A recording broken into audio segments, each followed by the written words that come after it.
In every generation, there is a chosen one. How are you working? What are you doing to be a chosen one? To be the chosen one for your generation. So the battles and struggles you've had or you've inherited from your parents and from your family, you're not passing it on to the children. For real though, I had no idea how strange this will be until I'm sat here now, leaning towards my microphone and trying to record this introduction for my podcast. My name is Esther, and this is Not For My Village People podcast. I've always wanted to write a book about generational negativity. I recently started thinking, I listened to one of Joel Austin's preaching on YouTube, and it opened my mind. It gave me a download of, this again, a reminder to generational negativity. A couple weeks back, I think when I had Destiny, my little girl, my 4-month-old, when I had there was a day I held and we're just, we're playing around the house, and I brought her in front of a mirror, and I was looking at, her and pointing to the mirror, and I was talking to her. And I remember back in the day growing up in Africa. I don't know if it's like that for different cultures in Africa or just my culture or my country. When they say it's not good, you don't put a newborn baby in front of a mirror, because that way they will be full of themselves, something in that light, something, that it's not a good thing to put a newborn baby in front of a mirror. And I just had a deep thought. I had I had a moment while I was doing that, thinking, you know what? Doing this with her right now, having a look at herself and see how beautiful she is, a beautiful big eyeballs, a nice face, a lovely, smile and things like that. It's a way you can start to build confidence as well in knowing how beautiful you are. I don't know if you've ever met people where you look at them and they're beautiful and you compliment them and they don't even accept it because they don't see themselves as beautiful. They don't know it. They've got mirrors, but there are something else they look into mirror. But maybe, just thinking out loud now, this is me doing my thinking out loud and jabbering about it on here. Just maybe, if we held those babies in front of the mirror, complimenting them as often as possible, we will get less kids, teenagers, children that look at themselves in the mirror and they believe what bullies and they believe what those naysayers say about them. Maybe they will, from that avenue, believe bigger in themselves.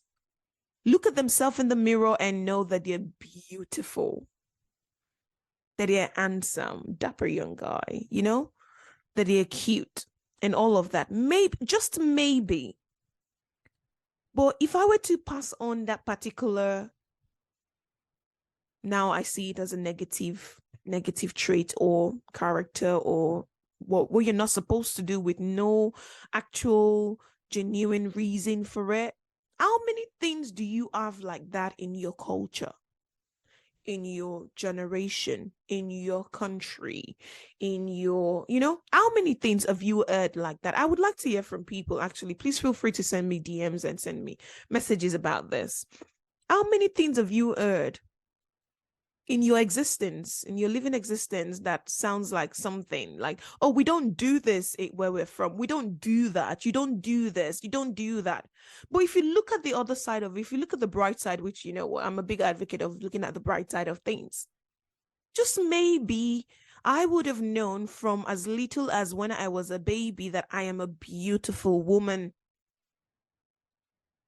And I have been wonderful and beautifully created by the Most High.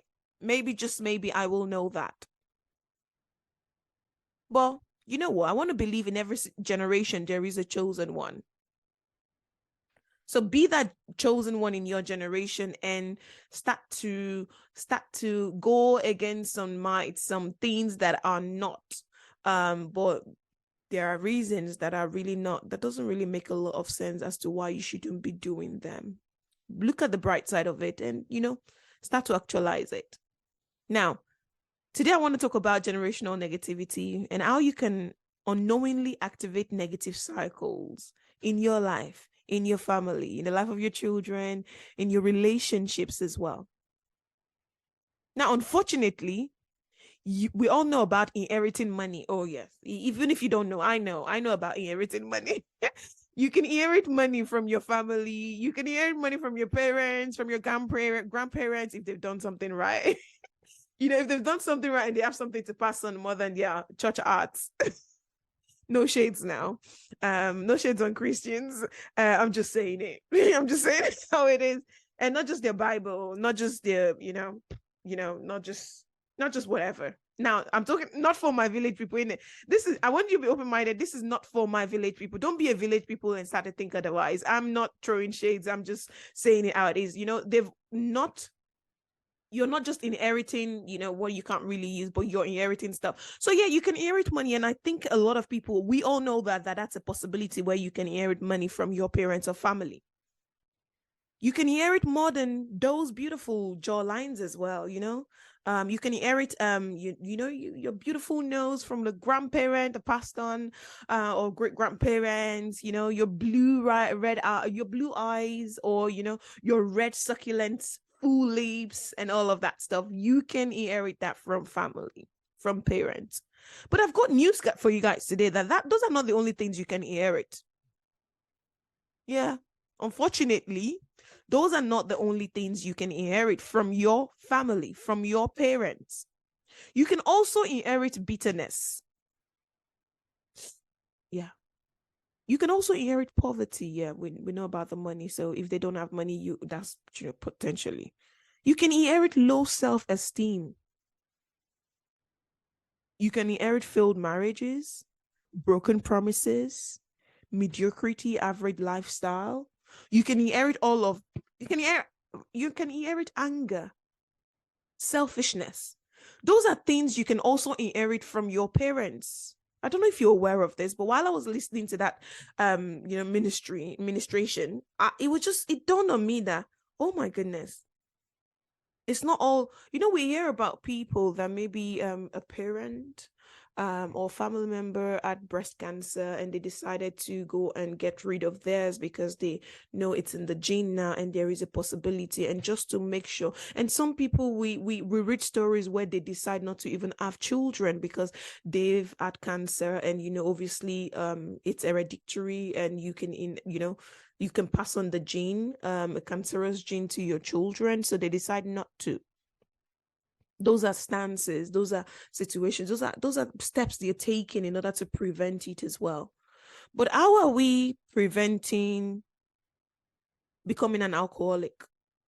How are we preventing passing on or starting to exhibit or becoming a bitter person, an angry person, a bad mother, bad father? Now, that's another topic for another day, about bad mothers, bad father. Yeah, bad. Yeah, strong word, strong choice of word. Pardon my choice of words, but hopefully the not for my village people will understand what I mean. Only village people will not understand what I mean. But yeah. Now, in every generation, there is a chosen one. Be that chosen one for your generation where you stop it. Now, in my personal development community, every now and again when we read books, obviously because we share from our various perspectives, I notice a lot of some of the things that we share in the community is what's it called? Now, if you want to join the community, please feel free. Now, I'm talking about that. Please feel free. Check me out on Instagram on esther.a_coaching. You can find a link to join the community. In the community, when we read some books, it goes into family conversations, background, and all these generational issues here and there. And I find that because they're all ladies, I didn't start it to be a women platform, but that's what it is right now. We are all women on the platform. Nothing wrong with having just a woman platform, by the way. But yeah, we're all women. So we talk about mothers and becoming a mother and trying to not be type some parts among, you know, of the way our mothers took care of us. For Africans, for example, beating your children, like using that to correct them so they learn from it, or screaming at them, not motivating them, not really being involved, but expecting them to do and do and be great people, but you're not involved on that journey of them becoming great people. You want them to become a medical doctor, but you've never sat down with them to read that biology textbook or to figure out how they can use those flashcards to learn some things in preparation for their presentation or their examination, or you're not supporting them on that journey to learn how to write better, how to read better, and how to be more involved and things like that. But no, they've got to be great artists, they've got to be engineers, they've got to be medical doctors, they've got to be this and that because you said so. So we talk about it in our community where we don't want to be those type of parents. We want to be hands-on. We want to be more involved. We want to know what's happening. We want to be their go-to people when anything happens at school. We want to create that space for our children. And in order for us to do those things, there are ways we need to handle them. There are ways we need to behave. There are ways we need to treat those children starting from now. Again, in every generation, there is a chosen one. How are you working? What are you doing to be a chosen one? To be the chosen one for your generation. So the battles and struggles you've had or you've inherited from your parents and from your family, you're not passing it on to the children now, to their generation, where in another 15, 25, 35 years' time, one of them will be old in a podcast. Or joining a community and they're still nagging about the same old stuff with community members, with friends, with the people that listen to Not For My Village people.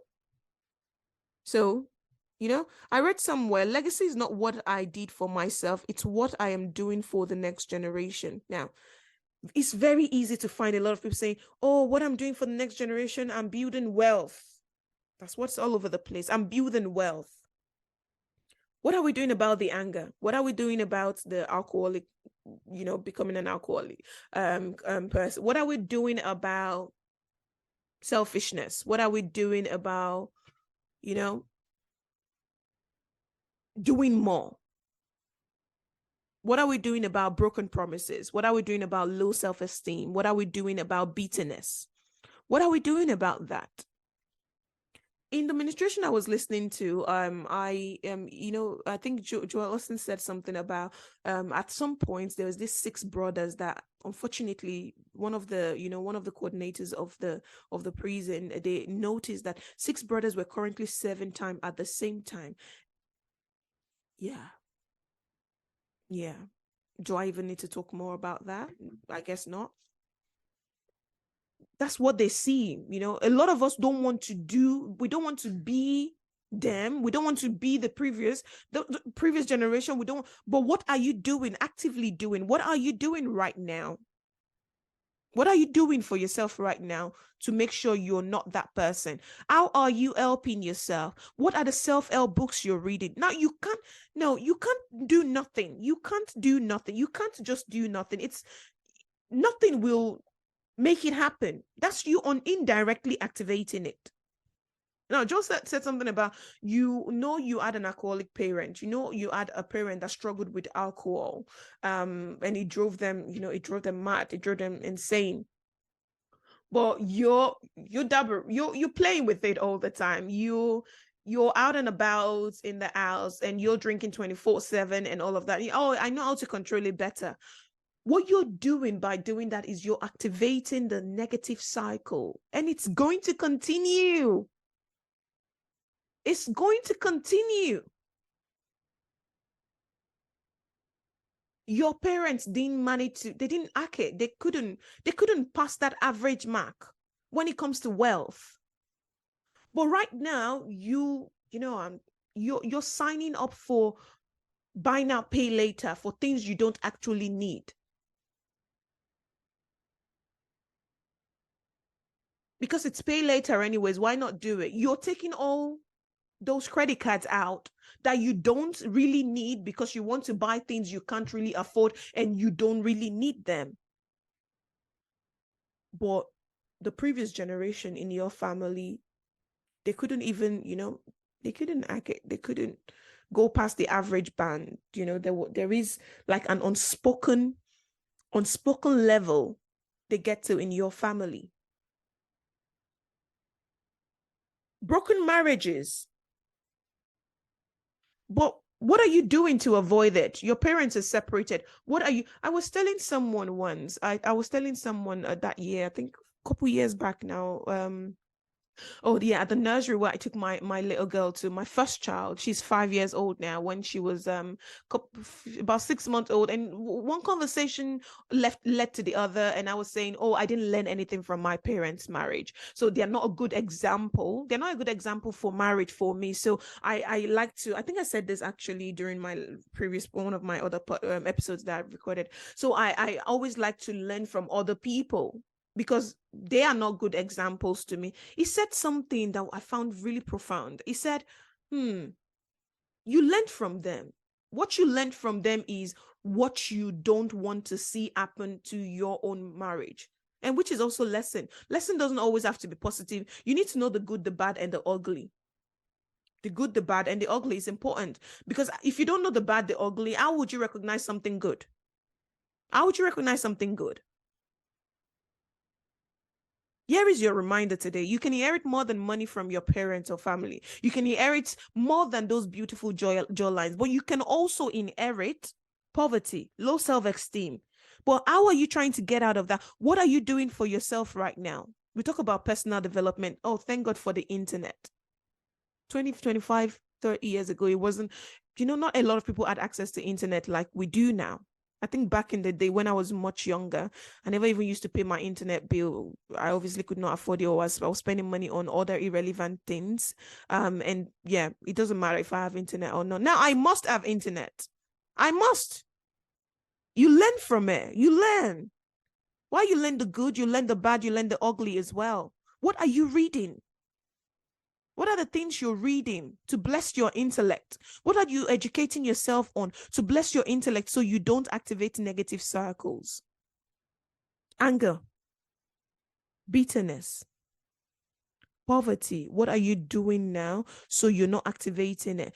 I always, for some people that I've ever heard me say it, I was telling my sister recently about lottery. We were talking about, for some reason, we're talking about lottery. And I said, those are things I would not even play with. I know I have the tendency to be addicted to things.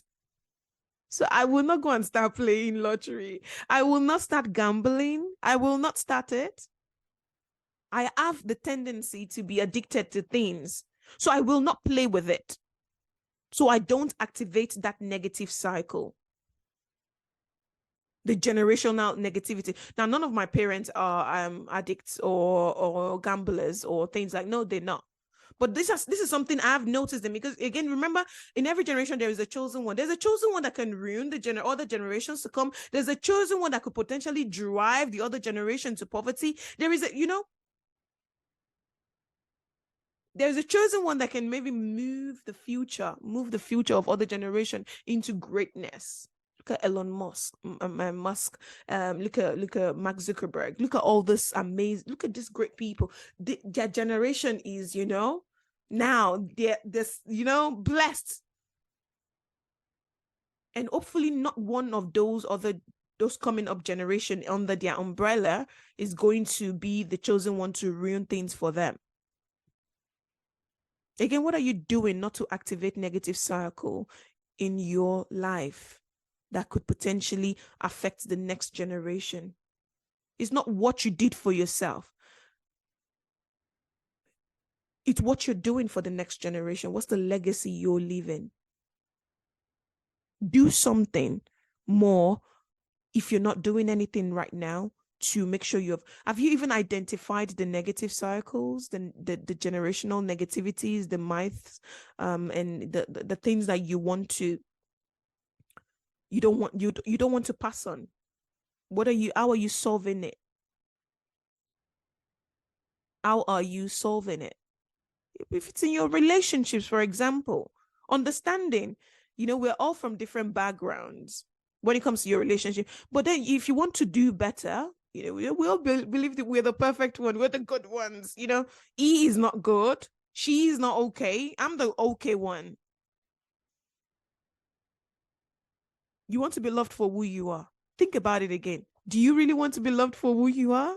Knowing what you've been exposed to growing up from your generation, from your parents, from the things you saw, do you actually want to be loved 100% for who you are? And yes, if you can say yes to that, congratulations. Congratulations. But I'm sure it's because you're doing things to get out of the negative cycle. And you're working towards and moving and doing a lot more to get into the positive, to creating positive cycles, creating it. But one thing we need to also understand is, just like that person you're able to point fingers at that they're flawed, you're flawed too. But I hope you're working towards breaking those negative cycles and doing better by putting something in yourself. You're still developing too. Why are your own flaws better? They're not. But do something about it and don't activate negativity. I will not go and start gambling or playing lotto now, because I know what that will do to me. I know what it will do to me. So I won't go and start it. I try as much as possible to continue to have a routine, because it's just very, very easy for you not to have a routine one day and the next day. And before you know it, you fall into the habit of not even planning yourself. Yeah. Generational negativity. Your parents said a lot of negative things to you about you. They're not hands-on and all of that stuff. What are you doing to do better for your children now? It's not just about saying it. I know every now and again, and we find ourselves falling into it. We're relaxing because something has happened here and there, and now we're not really active hands-on anymore. Whenever you remember, take charge, because what that is simply saying is you've started to get into that territory of activating negative cycle. You're fighting in front of the kids. You're arguing in front of the kids. You're screaming in front of the kids. You're doing things that you don't want your kids to do, but you're doing it right in front of them. Generational negativity in active mode.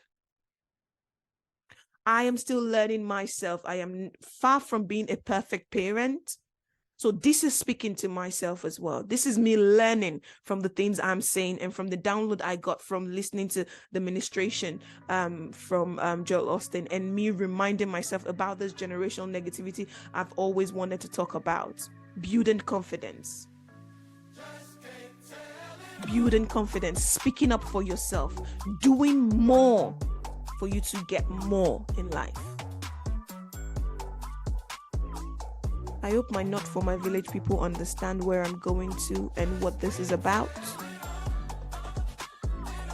I wish you luck on that journey, and on that journey of you being intentional on not activating negative cycle in your life. Remember, legacy is not what I did for myself.